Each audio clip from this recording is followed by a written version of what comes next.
오늘 저에게 주시는 하나님의 말씀은 사도행전 23장에서 25장까지의 말씀입니다. 23장. 바울이 의회원들을 주목하고 말하였다. 동포 여러분, 나는 이날까지 하나님 앞에서 오로지 바른 양심을 가지고 살아왔습니다. 이 말을 듣고 대제사장 아나니아가 곁에 서 있는 사람들에게 바울의 입을 치라고 명령하였다. 그러자 바울이 그에게 말하였다. 회칠한 벽이여, 하나님께서 당신을 치실 것이요, 당신이 율법대로 나를 재판한다고 거기에 앉아 있으면서 도리어 율법을 거슬러서 나를 치라고 명령하시오. 곁에 서 있는 사람들이 말하였다. 그대가 하나님의 대제사장을 모욕하오. 바울이 말하였다. 동포 여러분, 나는 그가 대제사장인 줄 몰랐소. 성경에 기록하기를 너희 백성의 지도자를 욕하지 말아라 하였소.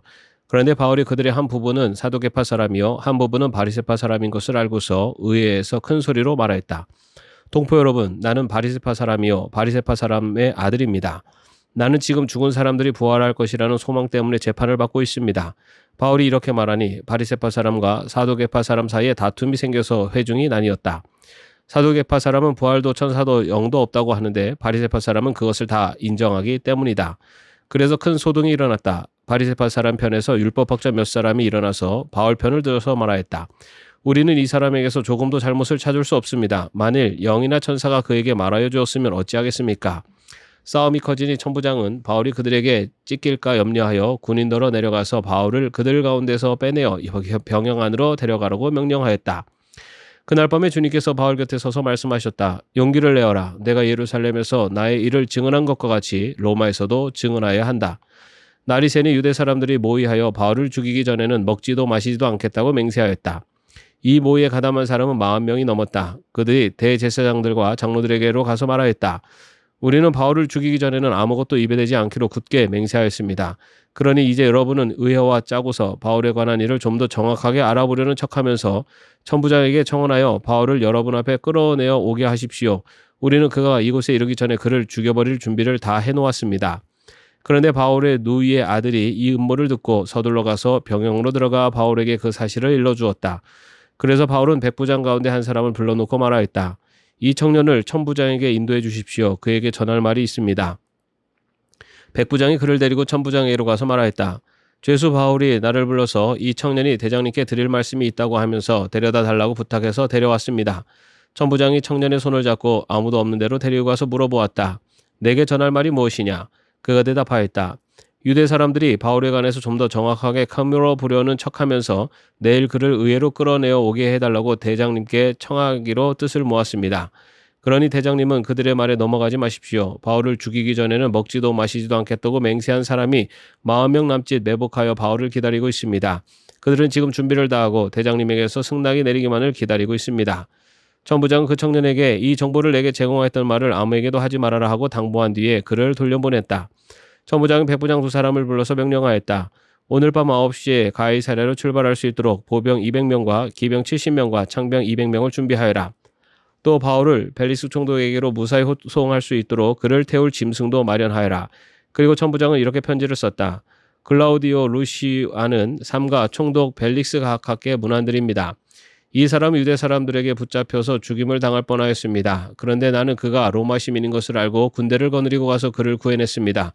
유대 사람들이 무슨 일로 그를 고소하는지는 알아보려고 나는 그들의 의회로 그를 데리고 갔습니다.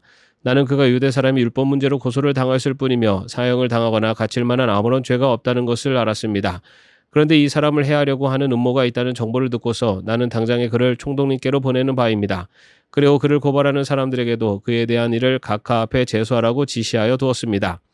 군인들은 명령을 받은 대로 바울을 넘겨받아서 밤에 안드바드리로 데리고 갔다. 그리고 이튿날 기병들에게 그를 호송하게 맡기고 그들은 병영으로 돌아왔다. 기병들이 가이사랴에 이르러서 그 편지를 총독에게 전달하고 바울도 그 앞에 데려다가 세웠다. 총독은 그 편지를 읽고 나서 바울에게 어느 지방 출신인가를 물어보았다. 총독은 바울이 길리기아 출신인 것을 알고 그대를 고소하는 사람들이 도착하면 그대의 말을 들어보겠네 하고 말한 뒤에 그를 헤롯궁에 가두고 지키라고 명령하였다. 24장. 닷새 뒤에 대제사장 아나니아가 몇몇 장로와 더둘로라는 변호사와 함께 내려와서 총독에게 바울을 고소하였다. 바울을 불러내니 더둘로가 고발하여 말하였다. 벨릭스 총독님, 우리는 총독님의 덕분으로 크게 평안을 누리고 있습니다. 그리고 각하의 성견지명의 덕택으로 이 나라에서는 개혁을 많이 이룰 수 있었습니다. 우리는 어떤 면으로나 또 어디에서나 이것을 인정하며 감사하여 마지 않습니다. 나는 총독님을 오래 방해하지 않겠으니 너그러우신 마음으로 우리의 고발을 잠깐 들어주시기 바랍니다. 우리가 본 바로는 이 자는 연병 같은 자요, 온 세계에 있는 모든 유대 사람에게 소란을 일으키는 자요, 나사렛 도당의 우두머리입니다.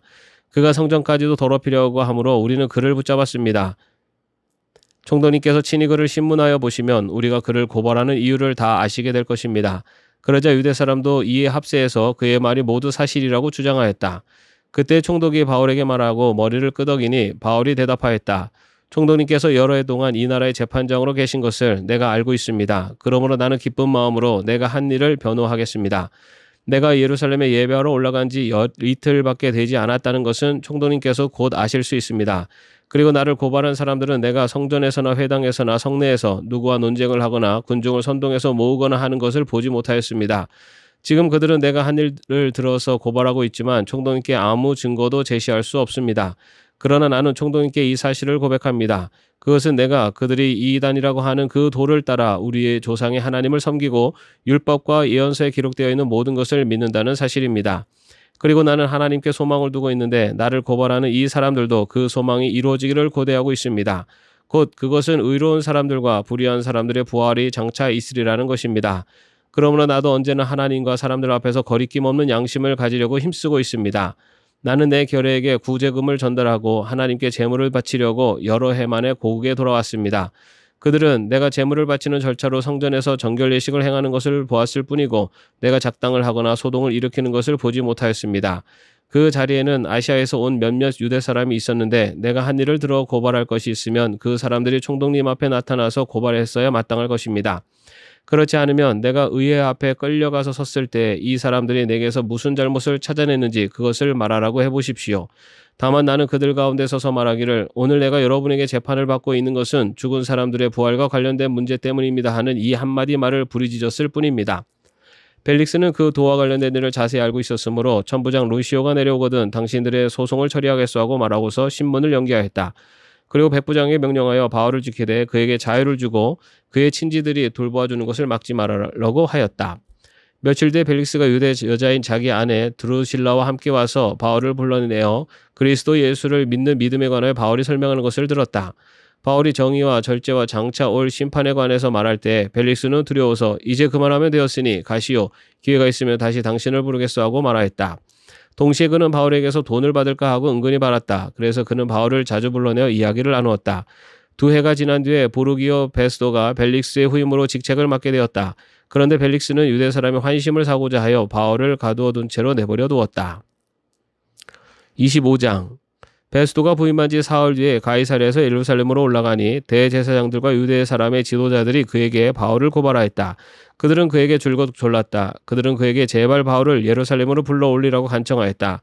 그들은 길에 사람을 매복시켰다가 바울을 죽일 계획이었다. 그러나 베스도는 바울이 가이사랴에 무사하게 감금되어 있다는 말과 자기도 곧 그리로 가겠다는 말을 한 다음에 그러니 만일 그 사람에게 무슨 잘못이 있거든 여러분 가운데서 유력한 사람들이 나와 함께 내려가서 그를 고발하시오 하고 말하였다.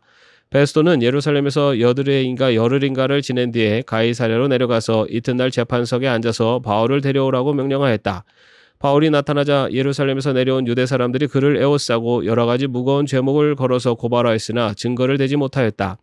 바울은 나는 유대 사람이 율법이나 성전이나 황제에 대하여 아무 죄도 지은 일이 없습니다 하고 말하여 자신을 변호하였다. 그러나 베스도는 유대 사람의 환심을 사고자 하여 바울에게 묻기를 그대는 예루살렘으로 올라가서 이 사건에 대하여 내 앞에서 재판을 받고 싶지 않소 하였다. 바울이 대답하였다. 나는 지금 황제의 법정에 서 있습니다. 나는 여기서 재판을 받아야 합니다. 각하께서도 잘 아시는 대로 나는 유대 사람에게 조금도 잘못한 것이 없습니다. 만일 내가 나쁜 짓을 저질러서 사형을 받을 만한 무슨 일을 하였으면 죽는 것을 마다하지 않겠습니다. 그러나 나를 고발하는 이 사람들의 고발 내용에 아무런 근거가 없으면 어느 누구도 나를 그들에게 넘겨줄 수 없습니다. 나는 황제에게 상소합니다. 그때 베스도가 배심원들과 협의하고 그대가 황제에게 상소하였으니 황제에게로 갈 것이요 하고 말하였다. 며칠이 지난 뒤에 아그리빠 왕과 버니게가 베스도에게 인사하려고 가이사랴에 왔다. 그들이 거기서 여러 날 지내는 동안에 베스도는 바울에 대한 고발 사건을 왕 앞에 내놓고 말하였다. 펠릭스가 가두어둔 사람이 하나 있는데 내가 예루살렘에 갔을 때 유대 사람의 대제사장들과 장로들이 그를 고발하여 유죄 판결을 청하였습니다. 나는 그들에게 대답하기를 로마 사람의 관례로서는 피고가 원고를 직접 대면해서 그 고발한 내용에 대하여 변호할 기회를 가지기 전에는 그 사람을 넘겨주는 일이 없다고 하였습니다. 그래서 그들이 여기 함께 왔으므로 나는 조금도 지체하지 않고 그 다음날 재판석에 앉아서 그 사람을 불러오게 하였습니다. 원고들이 일어나서 그를 고발할 죄목을 늘어놓았지만 내가 짐작한 그런 악한 일은 하나도 없었습니다. 그들이 그와 맞서서 싸우는 몇몇 문제점은 자기네의 종교와 또 예수라는 어떤 죽은 이에 관한 일인데 바울은 그가 살아있다고 주장하였습니다. 나는 이 문제를 어떻게 심리해야 할지 몰라서 바울에게 예루살렘으로 가서 이 사건으로 거기서 재판을 받기를 원하는지를 물어보았습니다. 그러나 바울이 황제의 판결을 받도록 그대로 갇혀있게 하여 달라고 호소하므로 내가 그를 황제에게 보낼 때까지 그를 가두어두라고 명령하였습니다. 아그리빠가 베스도에게 말하기를 나도 그 사람의 말을 직접 들어보고 싶습니다 하니 베스도가 내일 그의 말을 들어보십시오 하고 대답하였다. 이튿날 아그리빠와 버니게가 위험을 갖추고 나와서 고급 장교들과 그 도시의 요인들과 함께 신문 장소로 들어갔다. 그리고 베스도의 명령으로 바울을 끌어냈다. 그때 베스도가 말하였다. 아그리빠 임금님, 그리고 우리와 자리를 같이 하신 여러분, 여러분이 보시는 대로 이 사람은 예루살렘에서 여기서나 모든 유대 사람이 그를 이 이상 더 살려두어서는 안 된다고 소리치면서 나에게 청원한 사람입니다. 그러나 나는 그가 사형을 받을 만한 아무런 일도 하지 않았다고 판단하였습니다. 그런데 그는 스스로 황제께 상소하였으므로 나는 그를 보내기로 작정하였습니다. 나는 그와 관계되어 있는 일을 황제께 써올릴 만한 확실한 자료가 없으므로 여기서 그를 신문해서 내가 써올릴 자료를 얻을까 하는 생각으로 그를 여러분 앞에 특히 아그리빠 임금님 앞에 끌어다가 세웠습니다. 죄수를 보내면서 그의 제목도 제시하지 않는다는 것은 이치에 맞지 않는 일이라고 생각합니다. 아멘. 오늘도 평안한 하루 되시기를 바랍니다.